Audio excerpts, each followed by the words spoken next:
Hi everyone, अभिषेक classes YouTube channel पर आपका स्वागत है।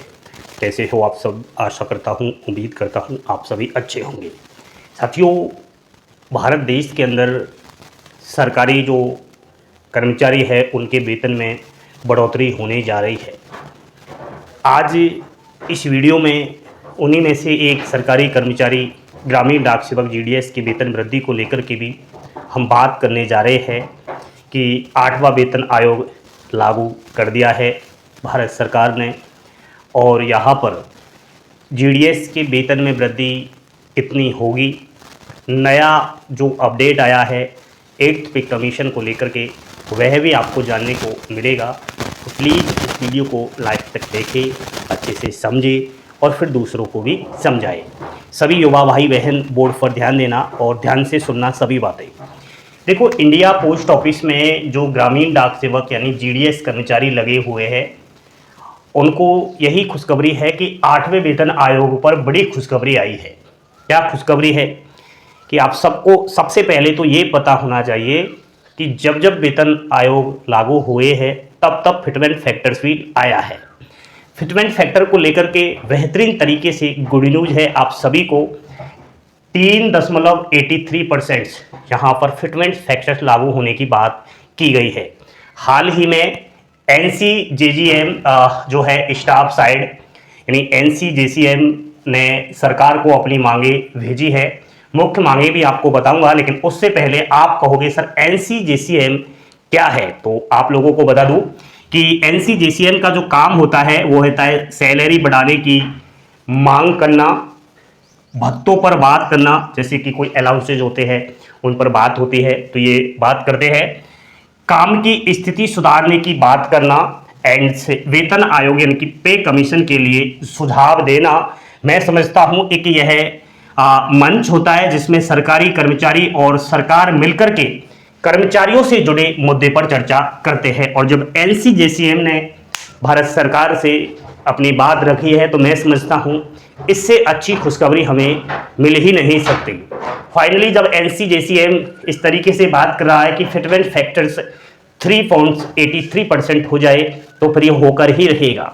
साथियों, मुख्य मांग ये भी रखी है कि जो मिनिमम बेसिक सैलरी है वह 69,000 की जाए। ठीक है, एक मिनिमम जो बेसिक होता है वह 69,000 करने की मांग हुई है। और फिटमेंट्स फैक्टर जो है 3.8 यानी सैलरी बढ़ाने का एक फार्मूला जो है इसको भी यहाँ पर बढ़ाना चाहिए। एनुअल जो इंक्रीमेंट्स होता है उसको 3% से बढ़ाकर के 6% की मांग की गई है। पहले ये 3% था और इसको अब 6% बढ़ाया जाए। साथियों, जो HRA होता है यानी कि जिसमें घर का किराया आपको जो भत्ता मिलता है, जैसे कि आपकी नौकरी X सिटी में है तो 40% मिलेगा, Y सिटी में है तो 35% मिलेगा, और Z सिटीज में है, छोटे इलाकों में है तो 30% आपको जो है HRA मिलेगा, घर का किराया भत्ता मिलेगा। तो यहाँ पर सीधी सत्य बात ये हो चुकी है कि कितनी बढ़ेगी सैलरी। देखो, अभी 3.83 ये फिटमेंट्स फैक्टर यहाँ पर हो जाए अगर लागू, तो किसी की मान लिया जाए बेसिक 18,000 रुपये है तो इसको हम मल्टीप्लाई करेंगे 3.833 तो ये निकल कर आएगा 68,994। इतना ये आपका बेसिक हो जाएगा। मान लिया जाए किसी का बेसिक 50,000 रुपये वर्तमान में है तो इसको आपको मल्टीप्लाई करना है 3.8 से, तो ये निकल कर आएगा 1,91,650। कितना हो जाएगा? 1,91,650 बेसिक हो जाएगा। कहाँ से? 50,000 से। बहुत ज़्यादा वेतन वृद्धि हो जाएगी। तो अलग अलग लेवल के लिए फिटमेंट फैक्टर लागू होते हैं। और फिटमेंट फैक्टर किस पर निर्भर करता है? तो ये महंगाई और जीवन यापन की लागत पर निर्भर करता है। आप सबको पता होगा वर्तमान समय में जिस तरीके से महंगाई हो रही है, हर चीज़ महंगी मिलती है मार्केट्स में, तो इन सब चीज़ों को देखते हुए फिटमेंट फैक्टर को यहाँ पर सामने लाया जाता है कि भाई इस समय महंगाई ज़्यादा है तो कम से कम 3.833 फिटमेंट फैक्टर्स आना चाहिए। तो ये सब बात हमने की, लेकिन आपके समझ में ये नहीं आया होगा कि सर यहाँ पर जीडीएस के बारे में क्या है। तो जीडीएस सुनो, आपका जो बेसिक पे है वो है 10,000 रुपये से 12,000 रुपये, और यहाँ पर बात हुई है जिसका बेसिक 18,000 रुपये, यानी सीधा सीधा आपका जो बेसिक है उसमें 6,000 रुपये कम पड़ रहे हैं। तो इसके लिए यही है कि फिटमेंट्स फैक्टर लागू नहीं होगा। कौन सा? 3.833 ये फिटमेंट्स फैक्टर जीडीएस एम्प्लॉइज के लिए लागू नहीं होगा। ये उन्हीं के लिए लागू होगा जिसका बेसिक 18,000 रुपए है। लेकिन आप कहोगे वेतन वृद्धि नहीं होगी, इसका मतलब जीडीएस की, तो मैं कहूंगा होगी, आप टेंशन ना करें।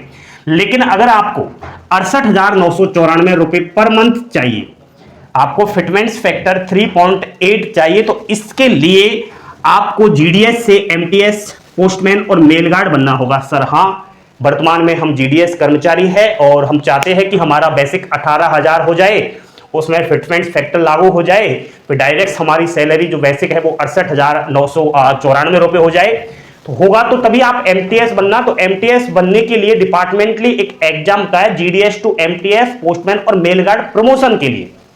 तो इसी साल 2026 में भी होने जा रहा है। तो जितने भी जीडीएस एम्प्लॉयज हैं सभी पार्टिसिपेट हो, प्रमोशन लीजिए भाई। अच्छी सैलरी चाहिए, लेवल अच्छा चाहिए। तो जीडीएस का बेसिक कम है, इस वजह से नुकसान हो रहा है आपका बेसिक। अगर आपको उठाना है ज्यादा तो आपको एमटीएस, पोस्टमैन, मेलगार्ड बनना ही होगा। एग्जाम्स होती है और अच्छा सा एग्जाम्स होता है, ज्यादा उसमें कंपटीशन नहीं है, ओनली जीडीएस ही एग्जाम देते हैं। तो एग्जाम्स की बुक आपको लेनी है, बुक का डिस्क्रिप्शन में आपको दे दूंगा, उस बुक को आप अपने पास रखो। भले आप जीडीएस की नौकरी कर रहे हो, लेकिन जब भी आपको समय मिले आप उस बुक को देख लिया करो, ताकि आपका प्रमोशन हो जाए, अच्छे से एग्जाम्स आपका फाइट हो जाए। मैं तो यही कहूंगा, यही आपको शुभकामनाएं दूंगा आगामी।